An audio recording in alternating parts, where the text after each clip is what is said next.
ओम शांति। 22 अगस्त 2021 के अव्यक्त बाप दादा के महावाक्य। रिवाइज डेट 7 मार्च 1988। विषय भाग्यवान बच्चों के श्रेष्ठ भाग्य की लिस्ट। आज भाग्य विधाता बाप दादा अपने भाग्यवान बच्चों को देख रहे हैं। हर एक ब्राह्मण बच्चे का भाग्य दुनिया की साधारण आत्माओं में से अति श्रेष्ठ है, क्योंकि हर एक ब्राह्मण आत्मा कोटों में से कोई और कोई में भी कोई है। कहाँ 550 करोड़ आत्माएं और कहाँ आप ब्राह्मणों का छोटा सा संसार है। उन्हों के अंतर में कितने थोड़े हो, इसलिए अज्ञानी अनजान आत्माओं के अंतर में आप सभी ब्राह्मण श्रेष्ठ भाग्यवान हो। बाप दादा देख रहे हैं कि हर एक ब्राह्मण के मस्तक पर भाग्य की रेखा बहुत स्पष्ट तिलक के समान चमक रही है। हद के ज्योतिषी हाथों की रेखा देखते हैं, लेकिन ये दिव्य ईश्वरीय भाग्य की रेखा हर एक के मस्तक पर दिखाई देती है। जितना श्रेष्ठ भाग्य उतना भाग्यवान बच्चों का मस्तक सदा अलौकिक लाइट में चमकता रहता है। भाग्यवान बच्चों की और निशानियां क्या दिखाई देंगी? सदा मुख पर ईश्वरीय रूहानी मुस्कुराहट अनुभव होगी। भाग्यवान के नयन अर्थात दिव्य दृष्टि किसी को भी सदा खुशी की लहर उत्पन्न कराने के लिए निमित्त बनती है। जिसको भी दृष्टि मिलेगी वे रूहानियत का, रूहानी बाप का, परमात्मा याद का अनुभव करेगा। भाग्यवान आत्मा के संपर्क में हर एक आत्मा को हल्कापन अर्थात लाइट की अनुभूति होगी। ब्राह्मण आत्माओं में भी नंबरवार तो अंत तक ही रहेंगे, लेकिन निशानियां नंबरवार सभी भाग्यवान बच्चों की हैं। आगे और भी प्रत्यक्ष होती जाएंगी। अभी थोड़ा समय को आगे बढ़ने दो। थोड़े समय में जब अति और अंत दोनों ही अनुभव होगा, तो चारों ओर अनजान आत्माएं हद के वैराग्य वृत्ति में आएंगी और आप भाग्यवान आत्माएं बेहद के वैराग्य वृत्ति के अनुभव में होंगी। अभी तो दुनिया वालों में भी वैराग्य नहीं है। अगर थोड़ी बहुत रिहर्सल होती भी है तो और ही अलबेलेपन की नींद में सो जाते हैं कि ये तो होता ही रहता है। लेकिन जब अति और अंत के नज़ारे सामने आएंगे तो स्वतः ही हद की वैराग्य वृत्ति उत्पन्न होगी और अति टेंशन अर्थात तनाव होने के कारण सभी का अटेंशन अर्थात ध्यान एक बाप तरफ जाएगा। उस तरफ सर्व आत्माओं की दिल से आवाज़ निकलेगी कि सबका रचयिता सभी का बाप एक है और बुद्धि अनेक तरफ से निकल एक तरफ स्वतः ही जाएगी। ऐसे समय पर आप भाग्यवान आत्माओं के बेहद के वैराग्य वृत्ति की स्थिति स्वतः और निरंतर हो जाएगी और हर एक के मस्तक से भाग्य की रेखाएं स्पष्ट दिखाई देंगी। अभी भी श्रेष्ठ भाग्यवान बच्चों की बुद्धि में सदा क्या रहता? भगवान और भाग्य। अमृत वेले से अपने भाग्य की लिस्ट निकालो। भाग्यवान बच्चों को अमृत वेले स्वयं बाप उठाते भी हैं और आह्वान भी करते हैं। जो अति स्नेही बच्चे हैं उन्हों का अनुभव है कि सोने भी चाहें तो कोई सोने नहीं दे रहा है, कोई उठा रहा है, बुला रहा है। ऐसा अनुभव होता है ना? अमृत वेले से अपना भाग्य देखो। भक्ति में देवताओं को भगवान समझ भक्त घंटी बजाकर उठाते हैं और आपको भगवान खुद उठाते हैं। कितना भाग्य है! अमृत वेले से लेकर बाप बच्चों के सेवाधारी बन सेवा करते हैं और फिर आह्वान करते हैं, आओ बाप समान स्थिति का अनुभव करो, मेरे साथ बैठ जाओ। बाप कहाँ बैठा है? ऊंचे स्थान पर और ऊंची स्थिति में। जब बाप के साथ बैठ जाएंगे तो स्थिति क्या होगी? मेहनत क्यों करते हो? साथ में बैठ जाओ तो संग का रंग स्वतः ही लगेगा। स्थान के प्रमाण स्थिति स्वतः ही होगी। जैसे मधुबन के स्थान पर आते हो तो स्थिति क्या हो जाती है? योग लगाना पड़ता है या योग लगा हुआ ही रहता है? तभी तो यहाँ ज़्यादा रहने की इच्छा रखते हो ना। अभी सबको कहें और 15 दिन रह जाओ तो खुशी में नाचेंगे ना। तो जैसे स्थान का स्थिति पर प्रभाव पड़ता है, ऐसे अमृत वेले या तो परम धाम में या सूक्ष्म वतन में चले जाओ, बाप के साथ बैठ जाओ। अमृत वेला शक्तिशाली होगा तो सारा दिन स्वतः ही मदद मिलेगी। तो अपने भाग्य को स्मृति में रखो। वाह मेरा भाग्य। दिनचर्या ही भगवान से शुरू होती है। फिर अपना भाग्य देखो। बाप स्वयं शिक्षक बन कितना दूर देश से आपको पढ़ाने आता है। लोग तो भगवान के पास जाने के लिए प्रयत्न करते और भगवान स्वयं आपके पास शिक्षक बन पढ़ाने आते हैं। कितना भाग्य है। और कितने समय से सेवा की ड्यूटी बजा रहे हैं। कभी सुस्ती करता है, कभी बहाना लगाता है, आज सिर दर्द है, आज रात्रि को सोए नहीं हैं। तो जैसे बाप अथक सेवाधारी बन सेवा करते हैं, तो बाप समान बच्चे भी अथक सेवाधारी। अपनी दिनचर्या देखो, कितना बड़ा भाग्य है।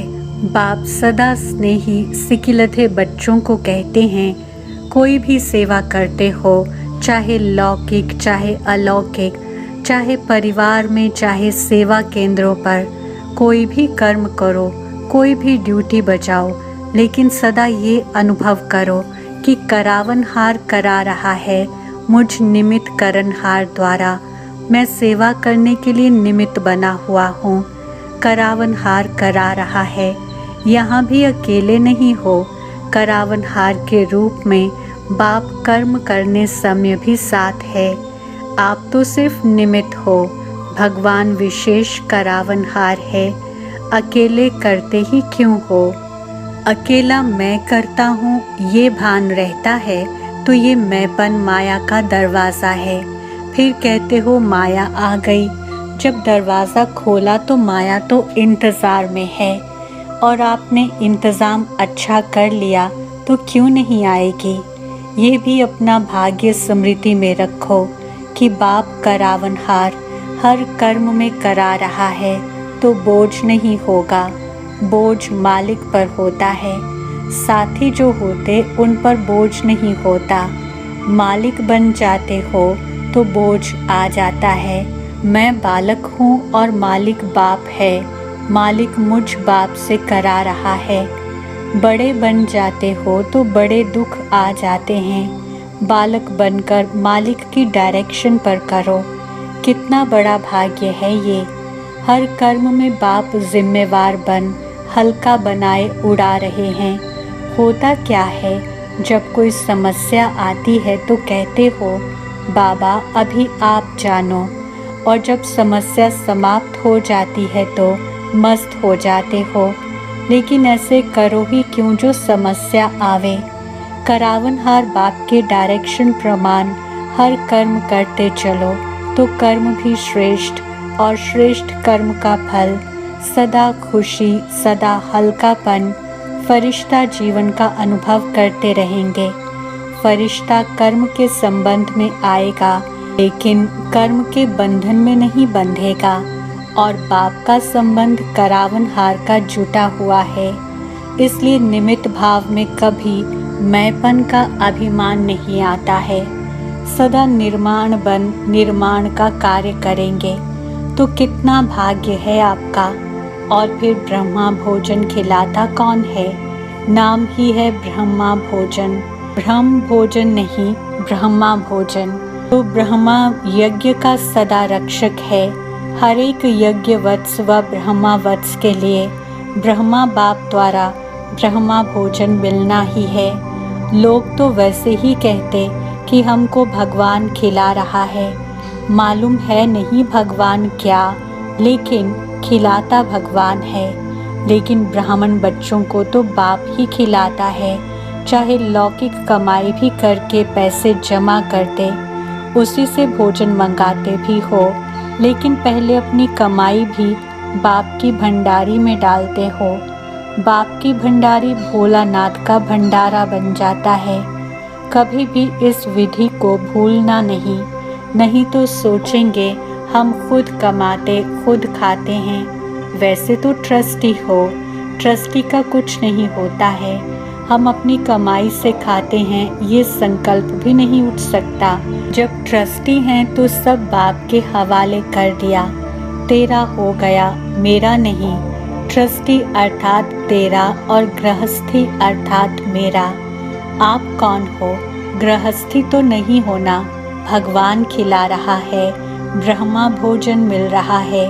ब्राह्मण आत्माओं को ये नशा स्वतः ही रहता है और बाप की गारंटी है। 21 जन्म ब्राह्मण आत्मा कभी भूखी नहीं रह सकती। बड़े प्यार से दाल रोटी सब्जी खिलाएंगे। ये जन्म भी दाल रोटी प्यार की खाएंगे, मेहनत की नहीं। इसलिए सदा यह स्मृति रखो कि अमृत वेले से लेकर क्या क्या भाग्य प्राप्त हैं। सारी दिनचर्या सोचो।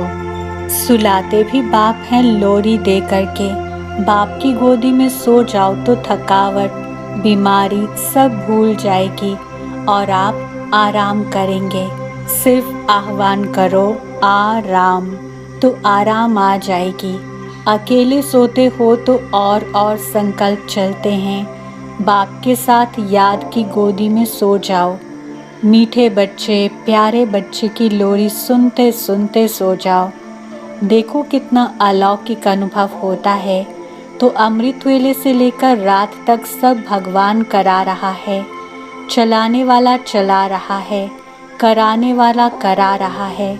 सदा इस भाग्य को स्मृति में रखो, इमर्ज करो। कोई हद का नशा भी जब तक पीते नहीं तब तक नशा नहीं चढ़ता। ऐसे तो सिर्फ बोतल में रखा हो तो नशा चढ़ेगा।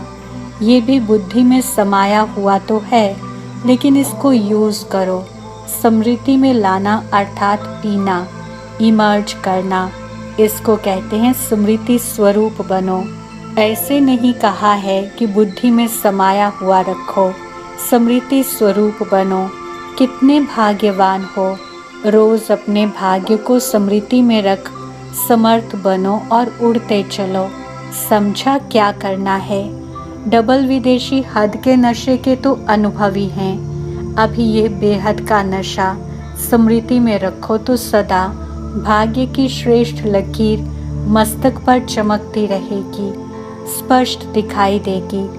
अभी किन्हों की मर्ज दिखाई देती, किन्हों की स्पष्ट दिखाई देती है, लेकिन सदा स्मृति में रहेगी तो मस्तक पर चमकती रहेगी। औरों को भी अनुभव कराते रहेंगे। अच्छा, सदा भाग्यवान और भाग्य ऐसे स्मृति स्वरूप समर्थ आत्माओं को सदा हर कर्म में करनहार बन कर्म करने वाली श्रेष्ठ आत्माओं को सदा अमृत वेले बाप के साथ ऊंचे स्थान ऊंची स्थिति पर स्थित रहने वाले भाग्यवान बच्चों को सदा अपने मस्तक द्वारा श्रेष्ठ भाग्य की रेखाएं औरों को अनुभव कराने वाले विशेष ब्राह्मणों को बाप दादा का याद, प्यार और नमस्ते।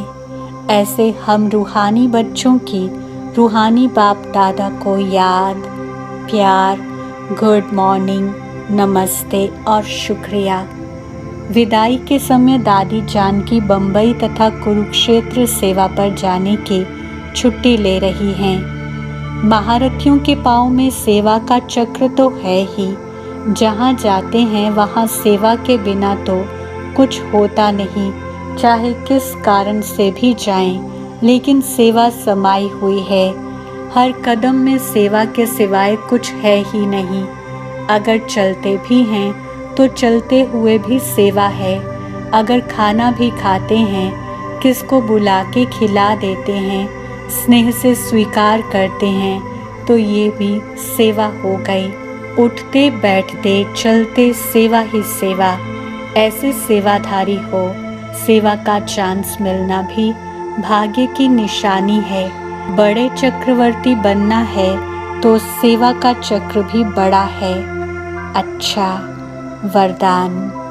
तमोगुणी वायुमंडल में अपनी स्थिति एक रस अचल अडोल रखने वाले मास्टर सर्वशक्तिमान भव। स्पष्टीकरण। दिन प्रतिदिन परिस्थितियां अति तमो प्रधान बननी हैं। वायुमंडल और भी बिगड़ने वाला है।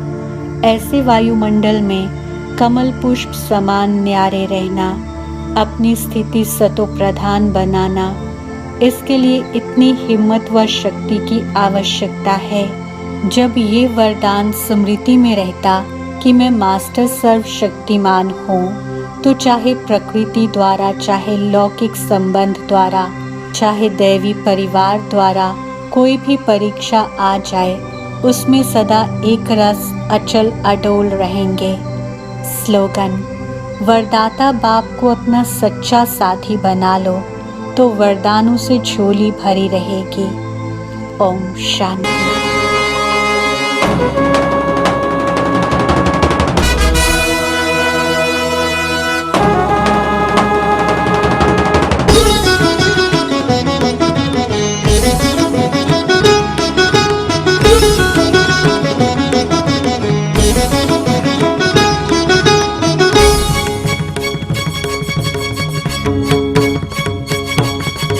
सर्वशक्तिमान की संतान हो, तुम सर्वशक्तिमान की संतान हो।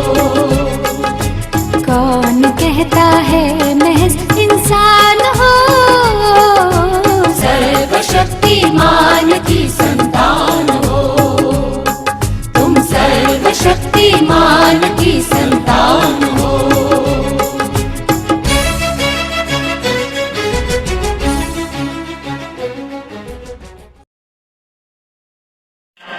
बाप दादा की आश, पावर ऑफ सकाश।